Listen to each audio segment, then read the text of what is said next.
James, hello. Welcome. Welcome. Do come in.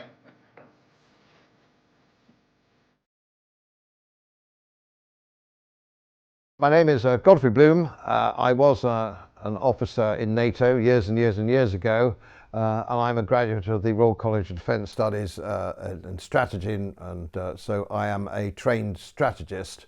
I was a member of the European Parliament, for what that is worth, which I suggest is not a great deal. My dissertation was on the economic impact of war. Well, I went back quite a long way, and it was from a British perspective. And I went back to the War of the Spanish Succession, which was in the early 1700s, and I took all our wars, apart from small colonial wars. I looked at all those in some detail and realised that we had almost never fought a war which was worth fighting or got anything out of it. In fact, I look across at other countries and I see that war is a very futile thing, although I'm not a pacifist. I'm not a pacifist, I was a soldier, and I would expect to fight to defend my country. But I do not expect, or would not expect, to be called upon to fight for somebody else's country. If you have a war, and countries seem to go to war at the drop of a hat, I would argue that your war needs to have a mission. You need to have a war aim. What is it you want to achieve? Because it's going to be very expensive and it's going to cost a lot of lives. Warfare is a very nasty, evil business. And occasionally you have to fight a war, but in the main you probably don't have to fight a war. So unless you know exactly why you're fighting and what you're fighting for and what your exit strategy is, don't go in, because it's very difficult to get out of a war once you've started it. Much better off not to get into it to start with. Every military, even at a junior level, you have a mission. So maybe at a junior level or smaller level, it's to capture Hill 60. That is your mission. How are you going to do it? Who's going to do it? How long is it going to take? So on and so forth. And that's what your orders group is based on. You have to have that mission. Otherwise, how do you know whether you won a war or not? And very often, all countries go to war without that mission statement. It's all right if you're being invaded. That's nice. That's black and white. If you're being invaded, it's to stop the invader. That's understandable. But when you have a nuanced situation where you're actually supporting militarily, and of course the classic case that we see at the moment is the Ukraine, what is the mission statement, the true mission statement, I would argue, is regime change in the Russian Federation, which is fostered and sponsored by the CIA, the Washington neocons, MI6 in London, and so on and so forth. And this is the problem. Now the war is being lost, which nobody seems to want to admit at the moment, but the war is being lost because there was no mission statement. And I remember when I was in Washington, I went to see some people at the Brookings Institute, and it was about the first Iraq War. It was a few years ago, of course, now. And I asked then some bright-eyed, clean-cut youngsters at the Brookings Institute what the exit strategy was. And the answer came loud and clear: "Hey, Godfrey, we don't know what the exit is. We'll cross that bridge when we come to it." And that, I think, is such an American thing. It's absolutely, which is why every war that the Americans have fought since 1945 has been a dog's breakfast, because nobody knew what they were supposed to be doing and what the end game was. If you're going to commit all that money and all those lives and all the rest of it, you really need to know what you're trying to achieve, as any CEO of any company would do. But it seems when it comes to politics, or geopolitical politics, that people seem to lose sight of what the actual end game is. Now, where we have a problem is with politicians, and very senior officers, very often, I'm afraid, have not had real experience of war. And they seem to think it's like a teenage, you see teenage playing these war games on computers. They think it's like that. What they don't do, and they don't understand, is they want to go to places like the hospital, the British hospital at East Grinstead, the burns unit and the amputations unit, and see the young men who are maimed for life. And meet the families of the fallen. That is war. It's a nasty, ugly business, and we need to keep out of it if we can. It's not a game. So it's all very well being safe and snug in London with MI6, or safe and snug with the neocons in Washington in a concrete bunker sending young men to war, but it was ever thus. It was ever thus. Old men in the safety of their club sending young men to die in war. No good ever comes of it. When I did my dissertation at the Royal College, nearly all wars I studied were futile. Not every war. So, for example, we got nothing out of the First World War, which we call the Great War, 1914-18. Nobody to this day can actually assess what we got out of it other than the destruction of our financial reserves and our empire. And it was the same with the Second World War. We found ourselves in the middle of with the Soviet Union on one side and the United States empire on the other. We didn't come out of that, and yet our casualties were high. It cost us a lot of money, debt that we're still in. Now, I will say one thing: we fought a small war for the Falklands. That was a British protectorate. That was a crown colony. And it was invaded by a fascist junta from the Argentine. There was no way that we could do anything but go to war over that. You know, in the same way, if somebody breaks into your house and threatens your wife and your children and your dogs and all the rest of it, you have to take him out in the most ruthless way you can, because you have nowhere else to go. But you don't want to get into a huge fight over a hedge, you know, whether who's clipped it or who's not clipped it, with your neighbour. It's futile, it's not worth the effort. You could look at Vietnam, you could look at Libya, you could look at the Horn of Africa, you could look at Iraq. The list is endless. Permanent war. It's expensive. And of course, the United States and Britain, we're in debt. We do it all on debt. Fancy borrowing money to go to war without a mission statement. I would argue that certainly the United States, which is the greatest military power on the planet, or certainly wasn't, possibly very recently, we might be reassessing, who spend $1 trillion a year on their defence budget. Then you have to tax, print money, quantitative easing. You have to do all sorts of things in order to sustain that. And of course, then you've got to pay the interest on the debt. And of course, it's 32, I think the last count was something like $32 trillion debt from the United States, which used to be a very rich country. The United States was rich, and now it's extremely poor. And they're still fighting wars which are debt-based. And of course, you see the degradation of the dollar. The mighty Yankee dollar is slipping down, and it slips down every month. And it's liable to do so for some time to come. Wars are expensive. And they cost a lot of blood and treasure, and most of it is simply unnecessary. Nobody is going to invade the United States. Please, everybody, take my word for it. Nobody's going to invade the United States, certainly not militarily. First of all, in war, and you can go back to medieval wars. In Britain, you can go back to medieval wars. You can go back to the Napoleonic Wars, if you want to. In order to fund a war, and this is why Nixon took the United States off the gold standard, was to fund the war in Vietnam.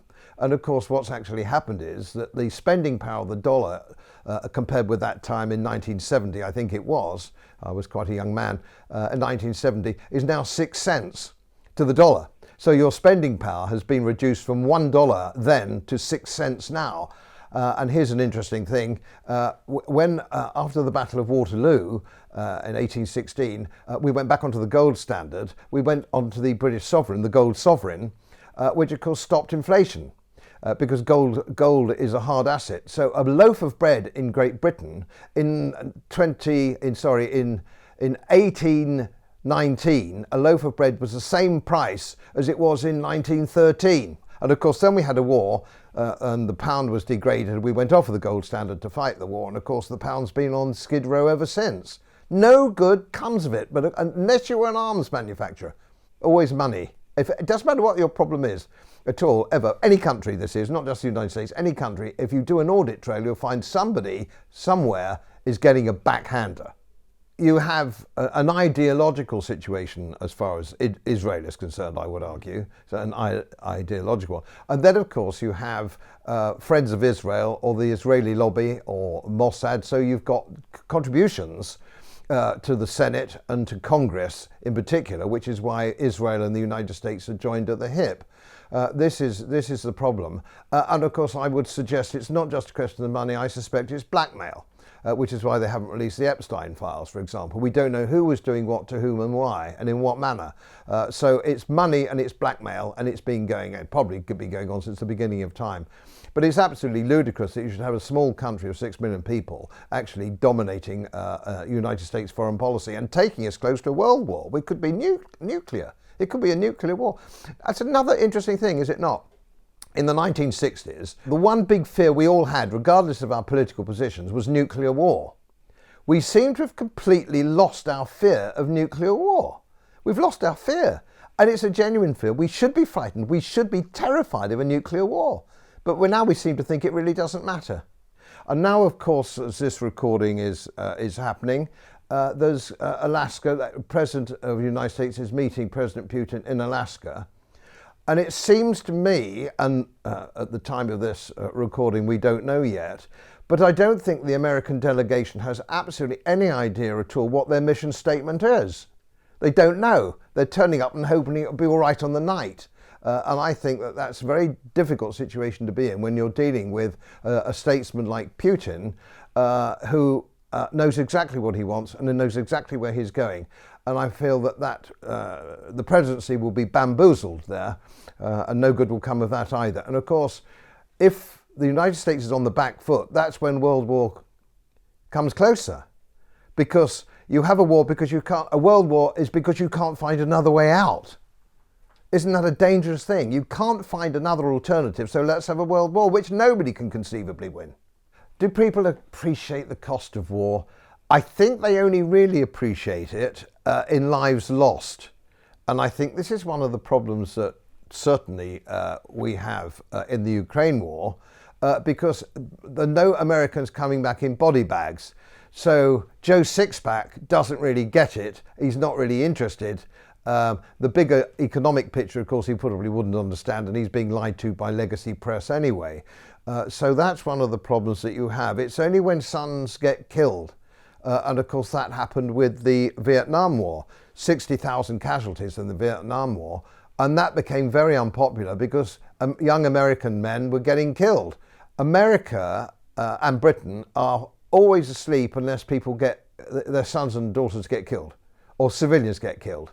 And then people notice. But until that happens, and this is a terrible thing to admit, a terrible thing for me to say, really, unless they're getting killed or their kin are getting killed, they don't care. Anti-personnel mines were developed because if you just blow somebody's leg off, you blow a soldier's leg off, he's got to be taken back. You need all the resources for a wounded soldier to be put back together again. They're very heavy on resources. If you kill a soldier outright, it doesn't cost nearly as much. I know that's terribly cynical, but that's what people, that is the thinking of an anti-personnel mine.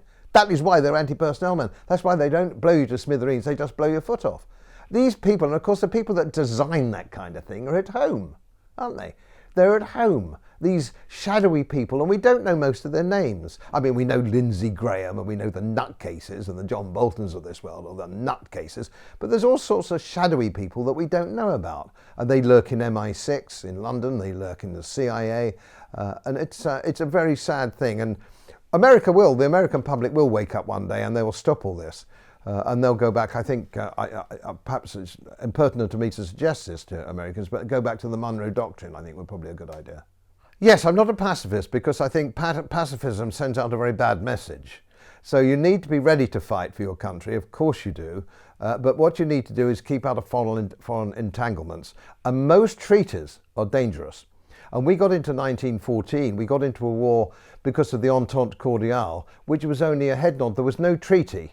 And a lot of historians don't understand this point in 1914, which incidentally cost us 3 million dead and wounded in 1914, because people claimed in the Parliament that we had a moral obligation to go to war in 1914. It was a moral obligation. That's a very dangerous game to play because that's a very subjective idea, a moral obligation. That is totally subjective. If you have a treaty, you have to stick by your treaty. But I would argue we don't need treaties. And here's a stupid thing. There is no treaty from the United States or Great Britain. There is no treaty with Israel or the Ukraine. And yet there we are, stuck in a war again, without a treaty, without any congressional or parliamentary approval. So we're throwing away our own constitutions, the constitution in Great Britain, the constitution and principles of law in the United States. And it goes on and nobody's brought to task because the legacy media in both countries, both Great Britain, are not investigative journalists, they're not very highly trained, and they're on the payroll. And they're there to do as they're told by whoever is paying them. And of course we know that that's probably industrial military complex or Israel. And that's where your foreign policy comes from.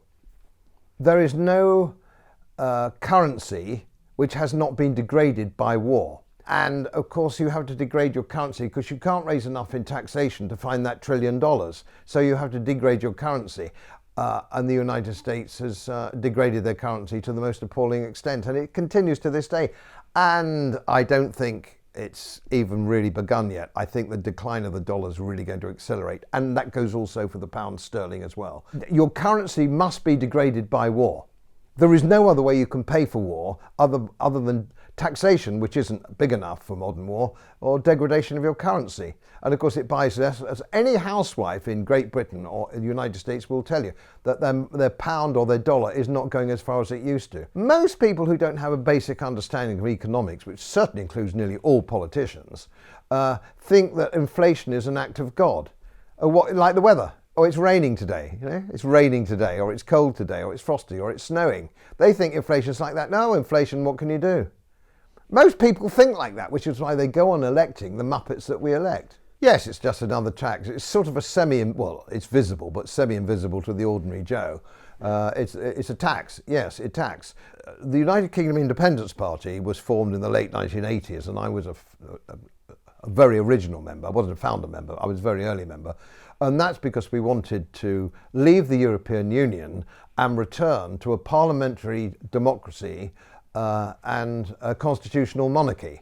We believe that the laws should be made by our own people in our own democracy. It should be by our elected representatives, not by European bureaucrats. And that's the party, and it became extremely popular. And at the beginning it was a no-hope. We thought it was a no-hoper. And at the beginning, and we worked for 20 years. And of course we then had a referendum, which the government tried to cheat and lie about, but it was no good. And we voted with the biggest plebiscite ever in this country, or certainly for hundreds of years, the biggest plebiscite in this country. And we voted to leave. And now, of course, the establishment, deep state, are trying to get us back in through the back door. And that's happening now as we speak. If we actually did what we're supposed to do, which is debate things in Parliament with our elected representatives, you would be able to get a debate going, cost-benefit analysis, and also it would mean anything else should be illegal. So we've just had 3 officers captured by the Russians in the Ukraine. They are there illegally. They shouldn't be there. There's no parliamentary reason for them to be there. It's against our constitution, it's against our law. And if the Russians decide to shoot those 3 officers, I'm afraid they're perfectly entitled to do so, because they're outside any form of Geneva Convention or prisoner of war system. Smaller government is always better. Smaller government. Big government doesn't work. Smaller government, and I think the Swiss have got I think they've got it right. It's government from the bottom up, not the top down, and that's what democracy should be. And if you look at the Athenian concept of democracy, that's what it was. And you had to have what the Americans call skin in the game. So you could not be an elected politician under the Athenian system unless you were of a standard, an individual who actually contributed to society. We have a system at the moment where as soon as you're in Britain as well, if you attain the age of 18, you get a vote. Try and explain that to a man who came from Mars. A Martian comes down and said, can you explain your parliamentary system to us? How does it work? How does your democracy work? Well, as soon as you're 18, you get a vote. What, without contributing anything? No, you don't have to contribute anything. You don't have to put any money in. You don't have to be a taxpayer. You don't have to be anything at all. You just get a vote. So, of course, the majority of the population vote for freebies. They want freebies, they want free health, they want free travel, they want free... Everything's got to be free because it's not free. Nothing is free. Nothing is free. I'd ban the word free. If I could ban anything, it would be the word free. Unrestricted immigration is now part of the government plan. And this is something that people don't understand. I'm talking about Great Britain here, and I'm sure it's the same with the United States. And they're bringing in all these people, to deliberately destabilise society, which is part of the World Economic Forum plan. And then it means you can have a totally autocratic system, a non-democratic system, and you can run the country because you say, oh God, everybody's got to have ID. Everybody's got to have digital ID. Everybody's got to have their bank accounts monitored. Because, oh dear, look at this terrible crime wave we get. Look at all the rapes and stuff, and we don't know who's in the country. Well, whose fault's that? Why is our country full of people we don't know their background? They're getting 4-star hotels. They're getting 3 meals a day and preferential medical treatment over the indigenous population. No wonder they come in here in such big numbers. Nice work if you can get it. It's not an accident. First of all, we get ghettos, the parts of London now you can't go to. London has become significantly more dangerous. Crime is on the streets. Sooner or later, the indigenous population will rise up and put an end to this. But it's a shame because it doesn't have to be that way. You can round them up and send them all home. But we don't have an opposition party anywhere in this country which is actually saying they're going to do that. Trump got elected on the basis he'd round everybody up and send them back. Well, he hasn't. He's barely scraped the surface. Politicians talking a good story is one thing. You've got to see what they do. And most politicians talk a good story to get elected, and when they're elected, they don't do anything at all. Because it's very difficult, probably in deep state. How do you fight the blob? How do you fight deep state? I think the problem that we certainly have in Great Britain, and I think the problem is probably true of the United States, that people feel disenfranchised. And certainly in this country, it's reflected in the turnout. Local elections, for example, the turnout is something like 35%. And of course, the vote was reasonably good in the United States for Trump, because Trump said, I'm going to do this, this, and this, and this. One of the big things, he was going to stop war. He was going to bring the boys back. That was his big thing. None of which he's doing, or even looks like he's going to do.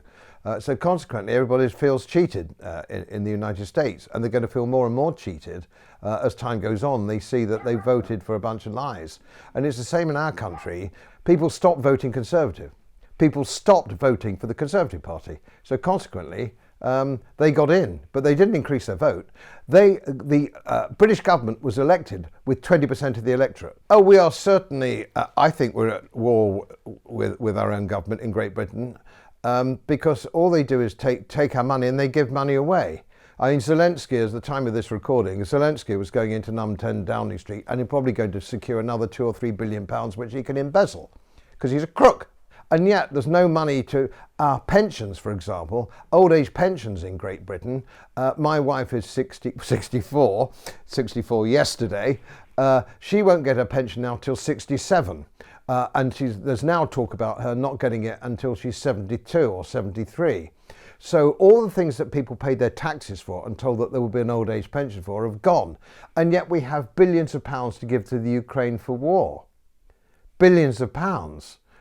So there is the money there for war, but it's not there for old age pensions for British citizens who've paid in all their working lives.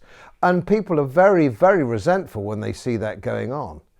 Why do governments and politicians not support their own people? Well, I can't speak for the United States because I don't know enough about it, but I can certainly speak for Great Britain.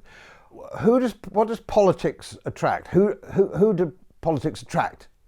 They tend to attract, and I think it's fairly obvious the more we see of it, people who are socially dysfunctional. So people like Keir Starmer and many of his front bench are socially dysfunctional. They are preclinical sociopaths at best. And I did an interview with Professor Dutton, who's an expert in this field. Let's take Keir Starmer for a start. His mother was very seriously ill when he was 11, and he had to look after. I think the term in psychology is parentalizing. So at 11 years old, he had to take responsibility for his mother. Well, that's a complete flip up of what would be normal. Mother would normally be looking after the 11-year-old, not vice versa. So he didn't get a chance to play with other kids on the beach and so on and so forth. It's made him socially dysfunctional. And you've only got to see his attitude and his response to criticism and his overwhelming distrust or hatred of the British way of life and British systems. He hates his own country because he feels cheated out of a childhood and he's emotionally unstable. This is the truth of the matter. And of course, Boris Johnson was no better, and people were feeling, oh, Boris Johnson, oh, he's a nice, amiable, sort of buffoonish type character. No, that isn't Boris Johnson at all. Boris Johnson is another sociopath. In April 2002, he made the peace agreement that was signed in Turkey. This war in the Ukraine could have ended in 2002, April 2002. Very generous terms offered by the Russian Federation. Very generous terms indeed. And he tore it up. He went over and said, no, keep fighting. We're behind you. We'll supply with everyone. He kept them fighting. Now, that is probably 1 million casualties later now, today. 1 million. Now, I can bet you anything you like, Boris Johnson sleeps tight at night. He doesn't toss and turn through the night with his guilty conscience because he doesn't understand the concept of a guilty conscience, because he's a psycho. Well, the objective of the Ukraine-Russian conflict is that's an easy one to answer. They wanted to destabilise and bring down the Russian Federation, which of course is extremely rich in minerals and oil and all sorts of other things. It's extremely rich, naturally rich country with natural resources. And of course BlackRock and all the other people who really run America wanted to get their hands on it, and they've got their fingers burnt. They've got their fingers, they're not going to get their hands on it. There was almost a medieval kind of war. It was a war to get hold of other countries' resources. An easy one to understand. The Middle East is a very much more complex idea, very much more complicated situation. This idea of a proxy war, it means that there are no Americans coming back in body bags, so they can actually destabilise, or thought they could destabilise, the Russian Federation without it costing any lives. They didn't mind it would cost money because they print dollars. It doesn't matter to the United States how much dollars they have to spend on something, because they've got a printing machine, just prints it. In fact, they create it digitally, so that's not an issue.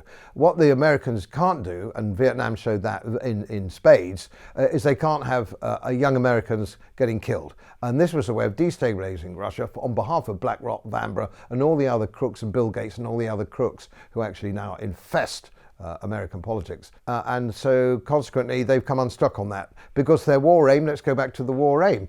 If you talk about what was the real war aim, it was regime change. And I don't even think anybody in America tried to hide that. They didn't try to hide that. It's regime change. I mean, the coup in 2014, then putting Zelensky in a few years later, all done by MI6 and the CIA. The Ukrainian people didn't want a war with the Russian Federation. They don't want a war now, but it's run by gangsters. And the war won't end, and I'm sticking my neck out on this one a little bit, because by the time this goes out, of course, things will have moved on.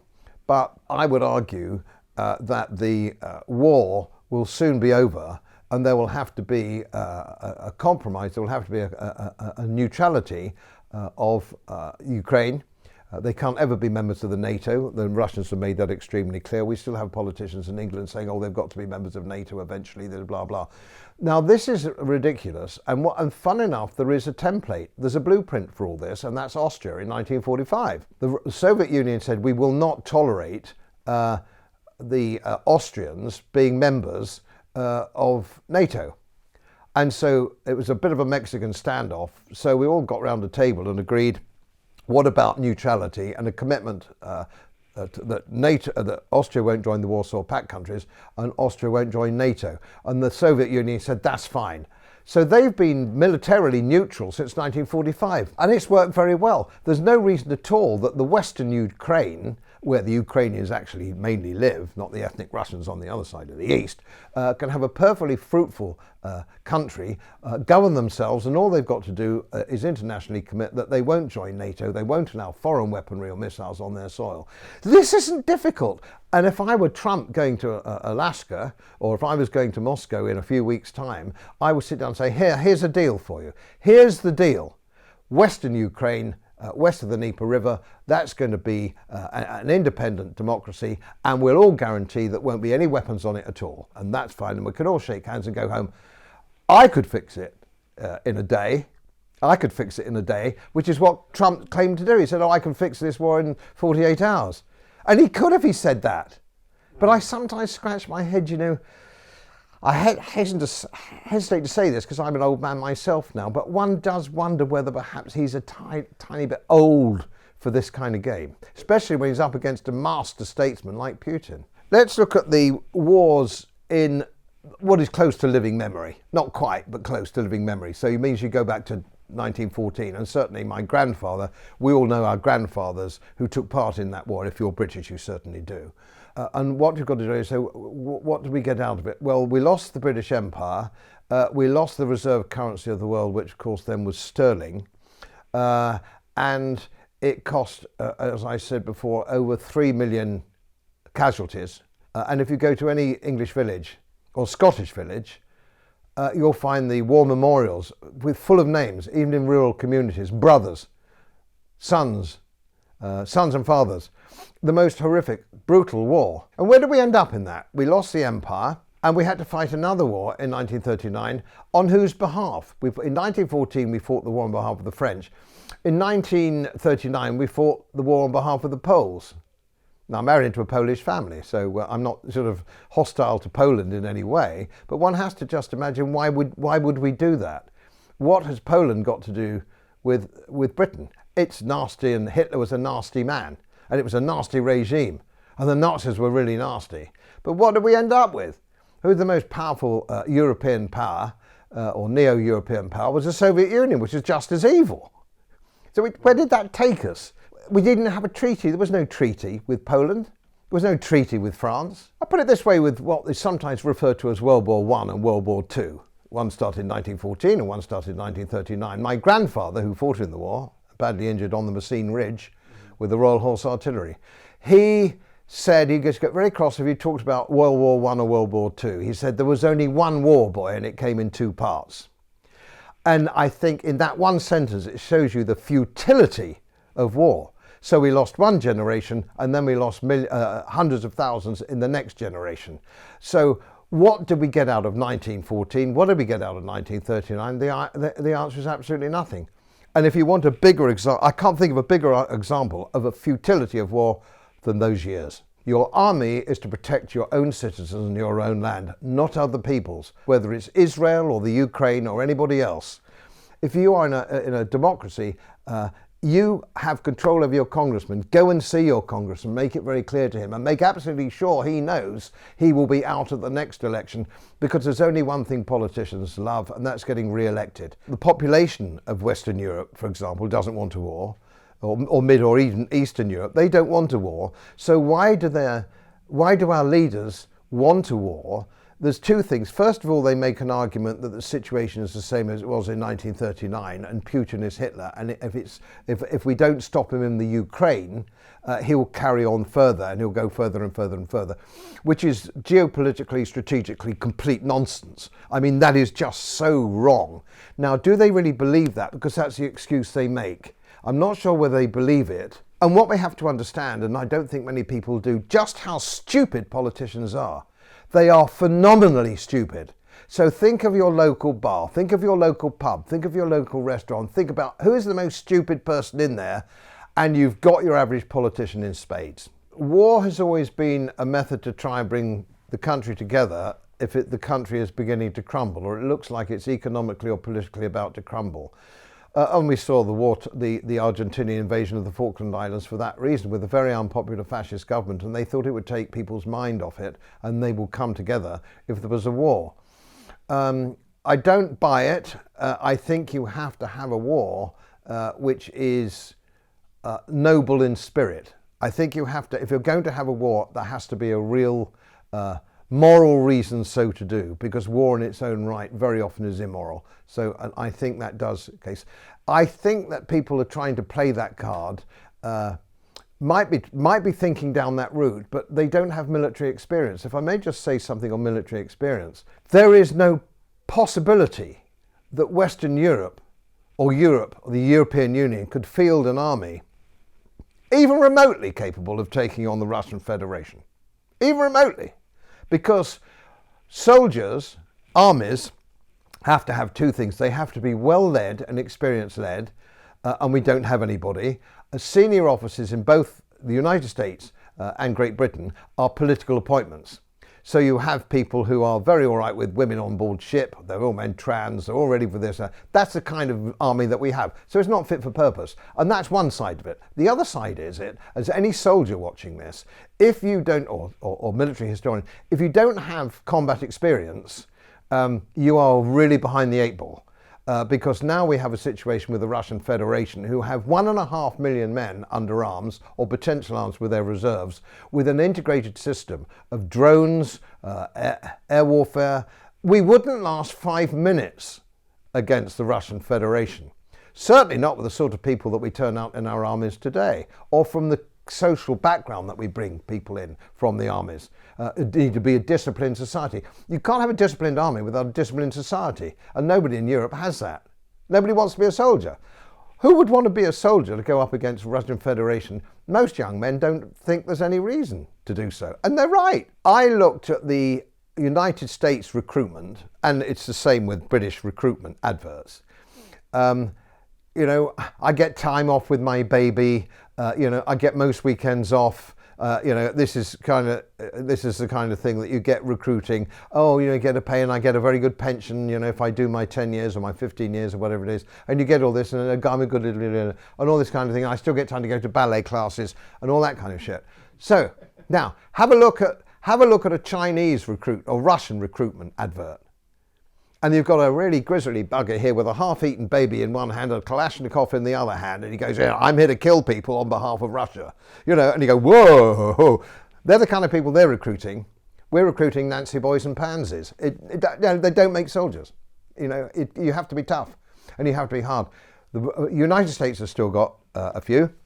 I think the United States Marine Corps is still probably fit for combat, and I think some of our better regiments are, you know, the Brigade of Guards and things like that, and maybe one or two good county regiments. But generally speaking, we couldn't go to war even if we wanted to, and who would we field? We couldn't field more than probably 500,000 men to start with, and they've got 1.5 million.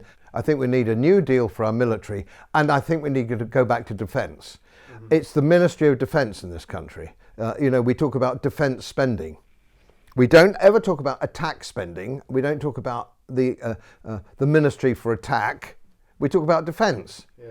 And we don't need much for defence. It means somebody's got to get on a boat and come and invade us when all the bits, when all they've got to do is get in a paddle boat and row across, haven't they? Yeah. And be met at Dover and put in a hotel. But if we wanted to defend our island, we need a good navy and a good air force and all the rest of it. And of course we do have a reserve nuclear dependent. We have the nuclear button should we need it as a deterrent thing. So we don't need a big army. We don't really need a big air force. We don't need. Who wants to attack us? There's got to be a foeman. Now, NATO in the old days, when I was a member of NATO, the Soviet Union was a potentially hostile power. It was a military power.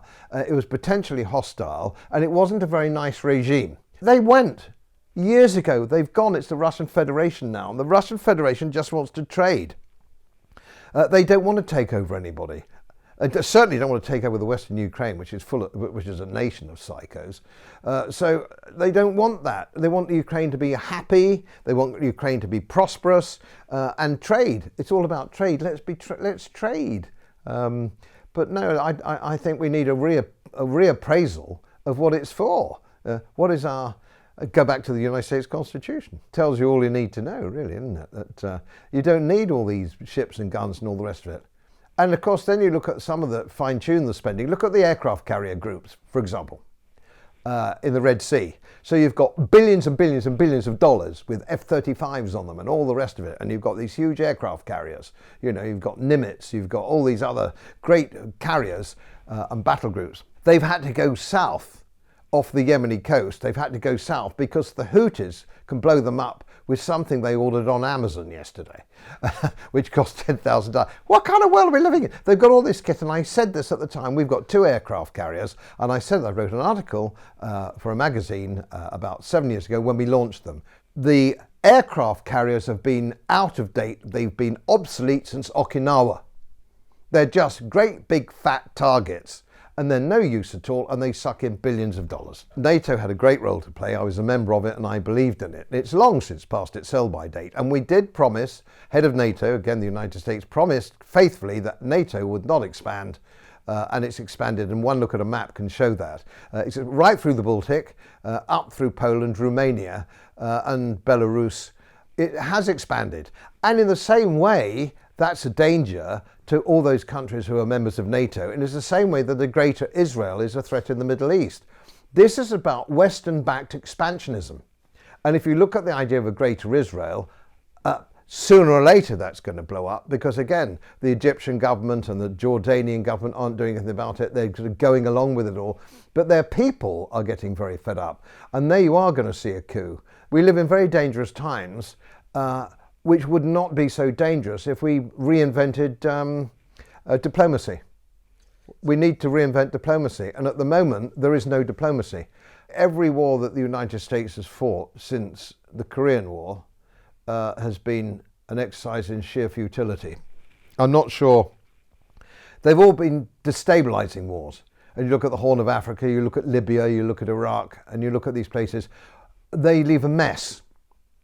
And I would argue, and I would say this, wouldn't I, as a Brit, I would argue that when we expanded our empire, it was for the common good. You find that the sanitation worked, railway systems worked, countries were mapped. All the Indian subcontinent was British, founded their railway systems, everything. We brought something to a country when we made it a colony. Americans bring nothing but devastation. There's only devastation. Everywhere they go and then leave, and I've lost count of the numbers of times that they've done it, they just leave a trail of debris behind them. But you see, it doesn't matter.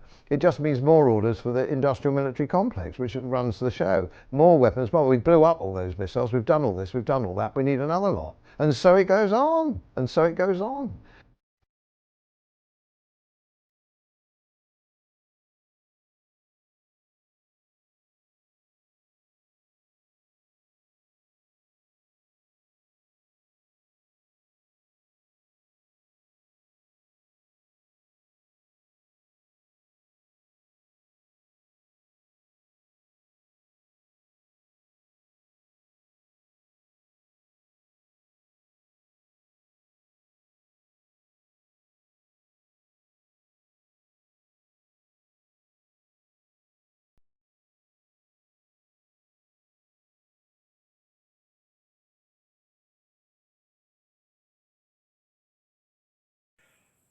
As most of you know, my work is very heavily independently research based, and I get my information from all over the world. It would help if you press the subscribe button and the little bell next to it, because the more subscribers I have, the more likely it is that international independent research institutes will share their material with me.